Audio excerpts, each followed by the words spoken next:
it is totally not financial. Kakati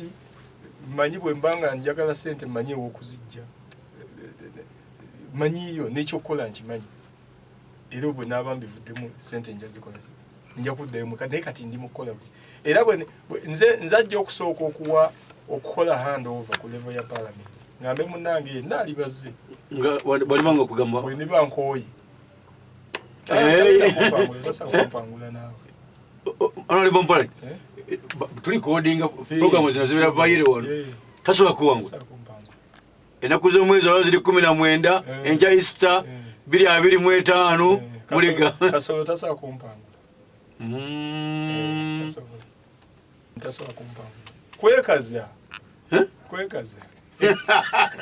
naye kimanyi tasobola anti nze ekyenjawulo ku nze nakugambye nti nze nkozesa omutwe gwange omunene omutwe omunene gulimu obwongo teweevumye onali bugamadi okozesa omutwe omunene anti nedda nvuma nnyo manya nvumu omukulu nvuma nnyo akozesa ebigambo naye nkozesa omutwe ogwo omunene katonda teyagumpa bunene bwagwo naye n'obwongo bunene ngezaako nnyo okozesa obwongo okumanya ki ekikola kiki ekiddako kijja kuba kisa kya katonda kubanga obweza toyinza bwekakako tosobola bwekakako katonda bwabazze nti bwabaga nti muwandiika kakati oba wettira bwereere kyo kyaba kisebonza akanyiriro kwekali kyegambira ntasobola kumpangula nti tanfaananya birowoozo nze njampulireko bayirawo nze muwadde ebbanga lino okuva mu gw'ekkumi waliyo n'abalala abavuganya naye lwakuba nti oyo gumusinga okujja mpadde nnyo obudde mpulire ekipya mpuliremukko ku kintu ekireeta debate naye bw'obanga oyagala kubeera memba wa parliament ng'olwedde oli minisita olinaanye president buli manda oyogera naye president najja n'atugamba nti mbadde simanyi ate nga gwe kyotambuza kitegeeza toyina ate nojja nga oli mubaka wa parliament ate omubaka wa parliament talina busobozi busaka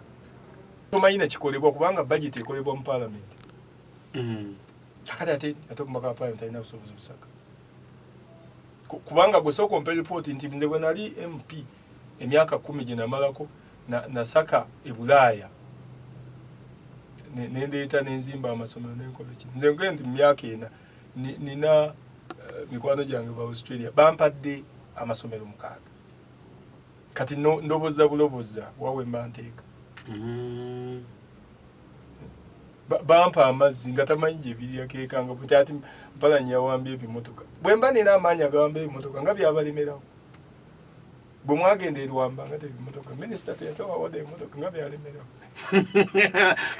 so kakati kyenjogerako mu bino ebintu nti oteekamu obudde olowoozeeko nnyo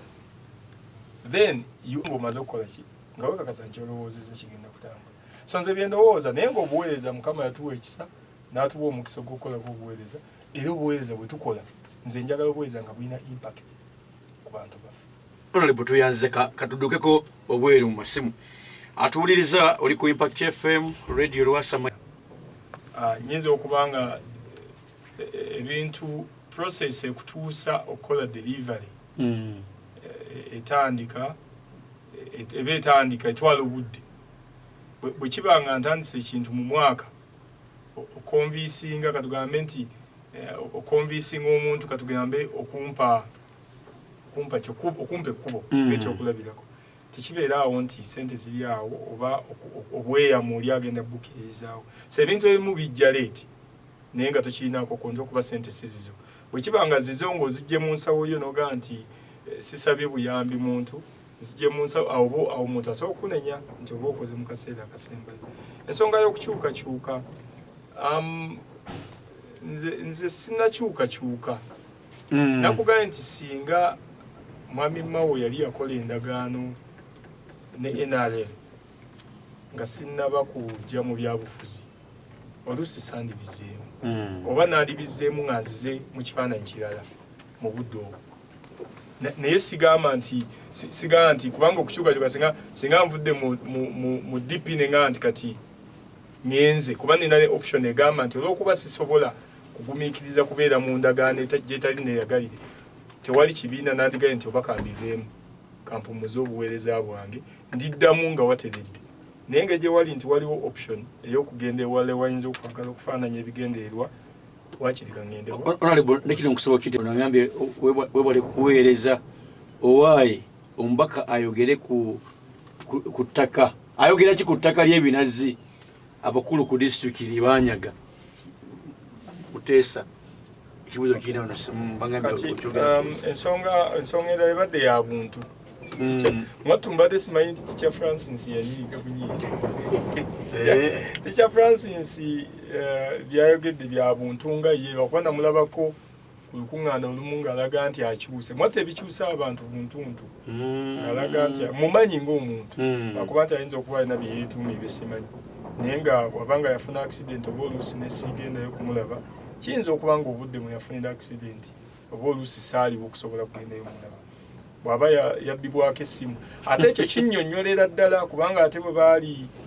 gye baali baga nti ate nze natta abantu bwe baayogera ku gundi eyo so mwami Teacher Francis nja munoonyaku kuba ntegedde nti kati issue ze za buntu ng'omuntu ate buno buntu butono buki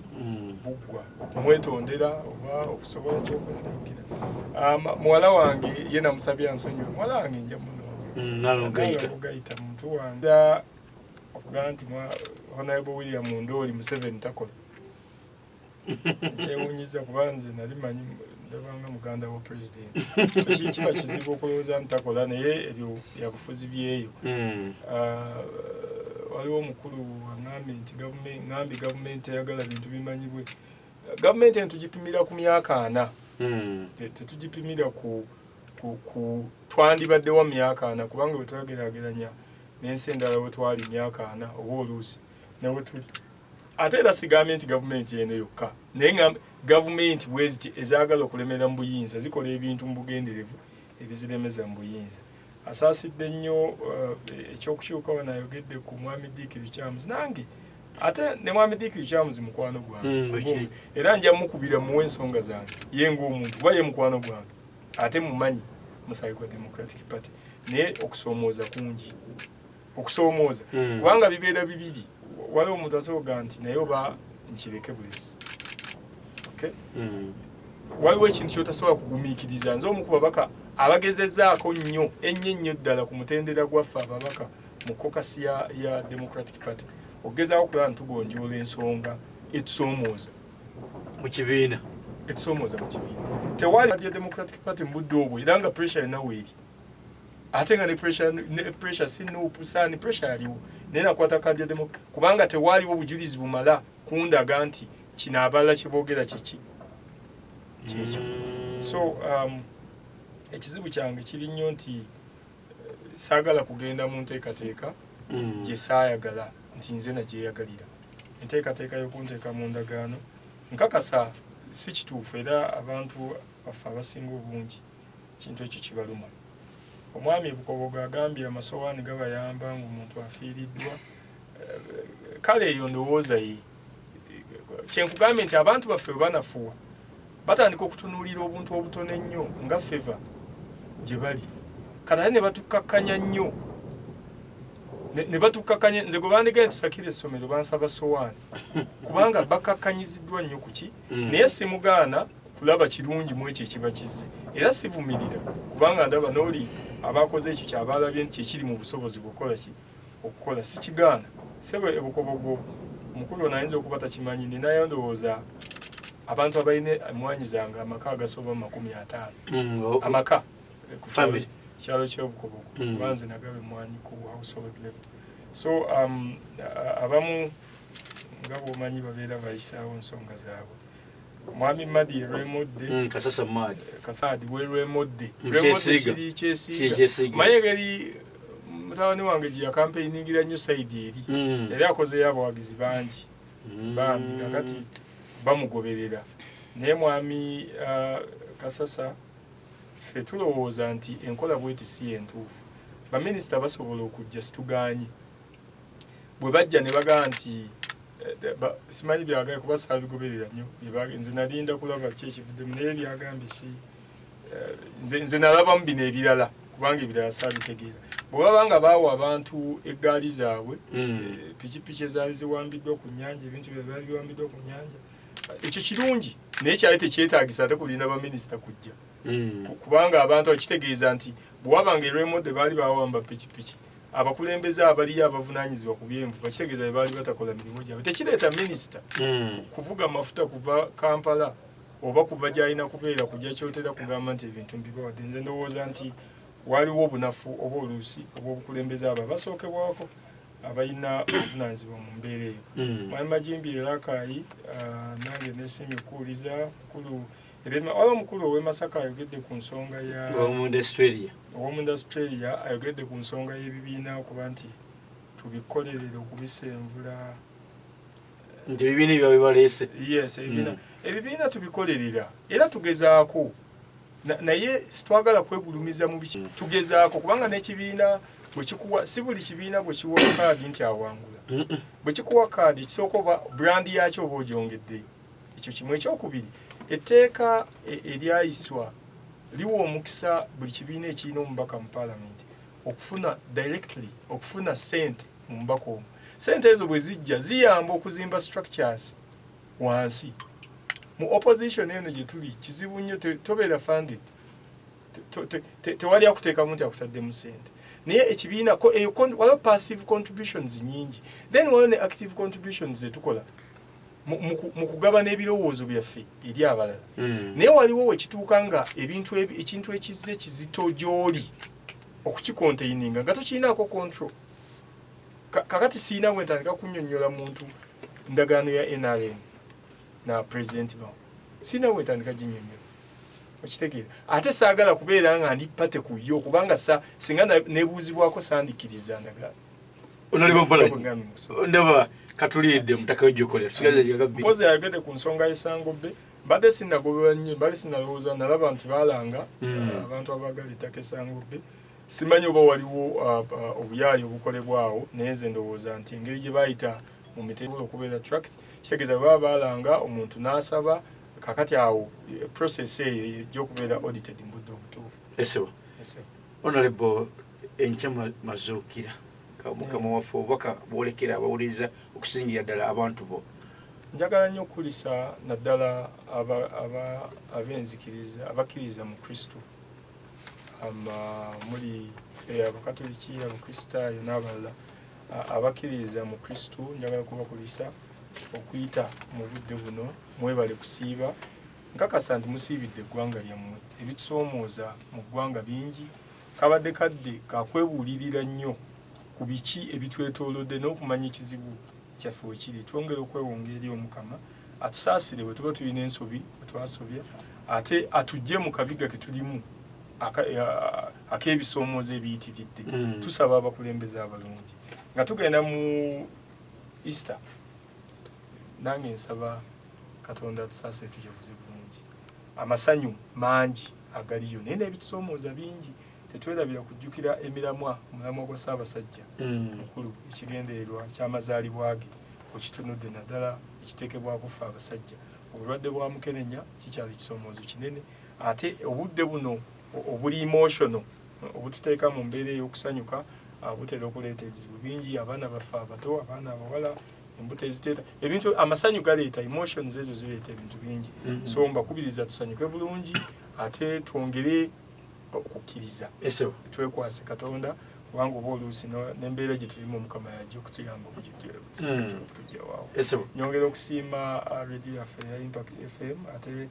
naawe sebo omukubiriza mwami Frank okutulowoozaako ate n'okutuwa omukisa okubeerako wano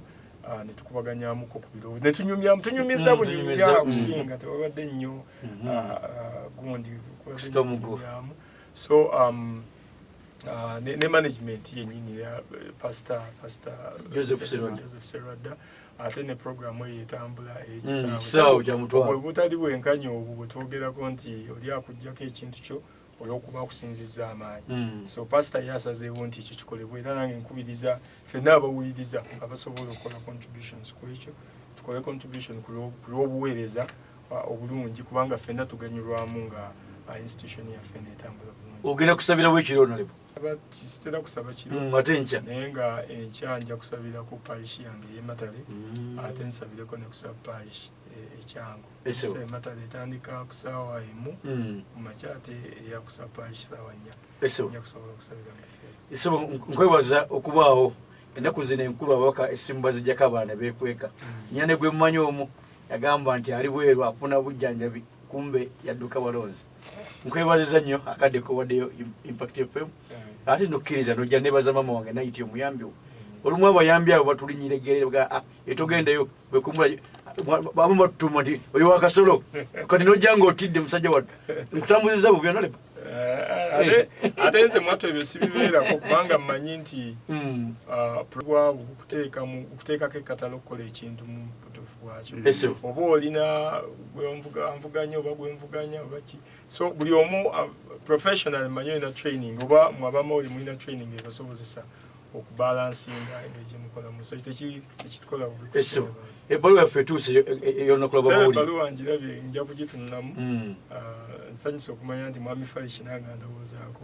nga pulezidenti w'abamawulire mbadde mmanyi takyandowoozaako akwagala era ebbaluwa yagimpadde ebbaluwa sebo ngifunye era mukyala naiti akifunye nja gitunulamu sebo era omukubire kasimu omugane nti omwana ebbaluwa agituusizza yinza okka kubanga ali mu kaseera ka meeting nga kazibu mbeerera kazibu naye nja kugitunulamu era otuwagire oyimire naffe empozi n'okukubiriza abantu baffe bwe tubeera ne radio zino zituyamba okulanga abantu bamanye nti business teyeekuza yokka wabula ogiteekamuko ku maanyi okugisobozesa abantu okugimanya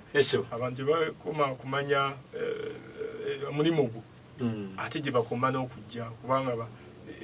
tunoonya nnyo address kakati address radio zino zituyamba abantu ne bamanya nti gyetuli naki kyetukola so nkubiriza naddala bannakyotera n'abantu b'omu kitundu nti institutions zino radio zaffe tuziwagire naddala ziri mu kitundu ate abantu kuba zituteekera ddala butereevu n'ako akatale kennyini ke tulimu era ke twagalamu obuwagizi. Honorable tweyanziza nnyo